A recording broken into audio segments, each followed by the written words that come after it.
اتفضلوا. تقدروا تسألوهم يعني يا أستاذنا. سقفة للمديرة.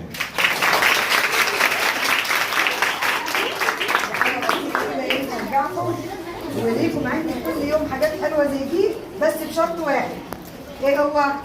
نلتزم في ازاي نبقى شطار. وما نجيش متأخر الصبح. لو عملت الثلاث حاجات دي هتلاقوني على طول بوزع لكم حاجات ايه؟ حلوة. تمام؟ اتفقنا؟ خلاص يا بنات؟ يبقى ايه الثلاث حاجات بتوعنا؟ انضباط، التزام، تفوق. اتفقنا؟ شاطرات، مبدعات، متفوقات، متميزات. ده شعار مدرستنا يا بنات. اتفقنا؟ يبقى شاطرين ومالناش دعوه بالبنات الوحشين. نقلد البنات الايه؟ الكويسين. واحنا النهارده عندنا حصه دين وبدايتها خير ان شاء الله مع مس منال. نسمع كلام مدرستنا يا بنات. خلاص؟ واللي عندها مشكله تجيني، بالي مفتوح دايما ليكم.